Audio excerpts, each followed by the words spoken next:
Okay, let's go over this one more time. In 2018, Into the Spider-Verse is released to the delight of all. Comic nerds love the use of obscure Spidey source material, film nerds love the animation, critics love the diversity, and pretty much the only people not completely jazzed about, or at least passively approving of Into the Spider-Verse, were either racists or contrarians, because the Spider-Verse is extremely fun and good in every way. Then, in June of 2023, Across the Spider-Verse comes out to similarly rave reviews. Personally, I think it's the better movie. A lot of other people agree.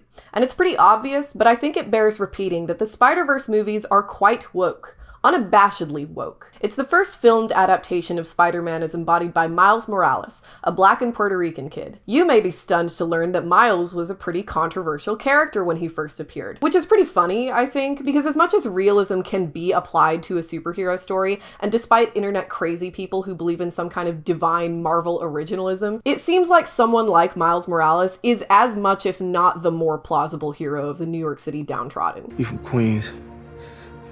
You got that suit. You help a lot of poor people. I just thought you was gonna be black.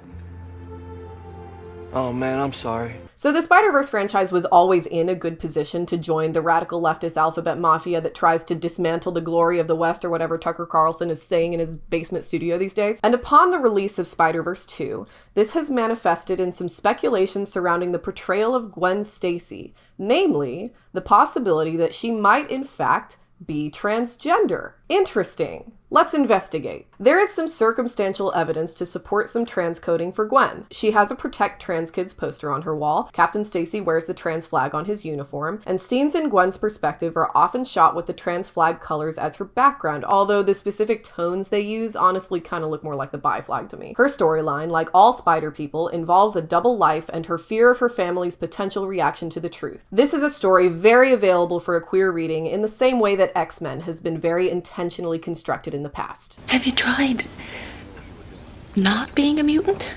And yet, there is no conclusive statement from the filmmakers of Gwen's transness. It is not canon as of yet, and there's no real reason to think it will be. So what online arguments have come down to is increasingly granular studies of particular shots and plot beats. Lists of evidence that have been met with equal insistence that there's no evidence at all to suggest that Gwen is trans because no one in the story has called her trans with their mouth words. Now, because I am me, I have to talk about the social media brainworms involved in the development of this kind of discourse. As we all know, the way that social media engagement works means that the most emphatic, sensationalist statements are the ones that get the biggest reach, not the least reason for which is this human impulse we apparently have to comment on every stupid post about how stupid this post is, and share the stupid post with your friends, and tell them to tell everyone how stupid the post is. A tweet asserting that Gwen is trans is simply more likely to get attention than a tweet asserting that Gwen's characterization and aesthetic makes for a good trans allegory, because it's vague enough to invite questions,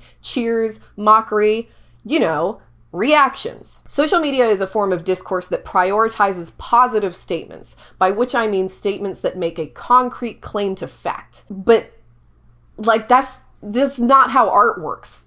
Like most culture war issues, this conversation has already gotten to a place where people start to ignore a pretty important fact about Gwen Stacy for the benefit of making a superficially stronger argument, regardless of which side you support. There is a concrete answer to whether Gwen Stacy is trans or not, and here it is. Gwen Stacy is not a real person. Gwen Stacy is an amalgamation of intellectual properties, drawings, and performances. An argument that Gwen is a trans girl is as impossible to win as an argument that Gwen is a cis girl, because Gwen is not real. It is undoubtable that the creative directors of Across the Spider-Verse attached trans imagery to Gwen Stacy. Honestly, it's so blunt that it's kind of stupid to deny. But the point of Gwen's queer coding is not to provide a cudgel for an infinite online argument about the biological facts of a fictional character. The point is what Gwen's transcoding can mean for real trans and queer people who watch the movie. The derailment of this discussion is made even easier by social media's emphasis on brevity, which, as it manifests in topics as abstract as film interpretation, can be pretty damaging. A definitionally complete argument, such as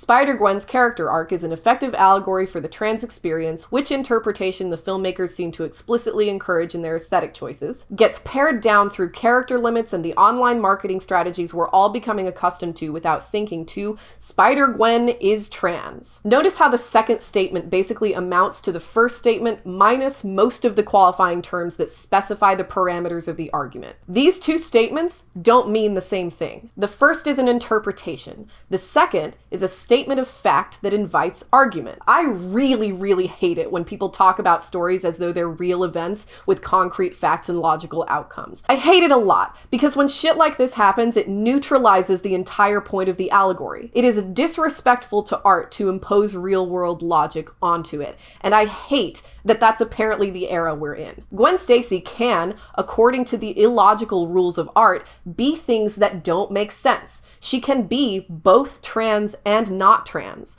or a little bit trans. In order to get what stories have to give us, we must allow them to not make logical sense. We must allow them to not be real, because stripping away material reality to focus on our internal experiences and emotional states is how we come to understand what's actually important in the human condition, what we value, what we owe each other. For example, if we're choosing to look at Gwen as a trans allegory, I actually think her chromosomal sex is actively unimportant, because the biggest challenges involved in being trans or having any other kind of queer pedigree aren't physical, they're societal. It's a matter of acceptance and understanding, both by self and by others, which is not accomplished by scrutinizing people's bodies. There is a very good argument to be made about Spider-Gwen being a trans-supportive cultural figure, but if you're out there looking for hard evidence that she herself is trans, then you're no better than Sean Malone over at Fee arguing in his comments section about Vought International's business model.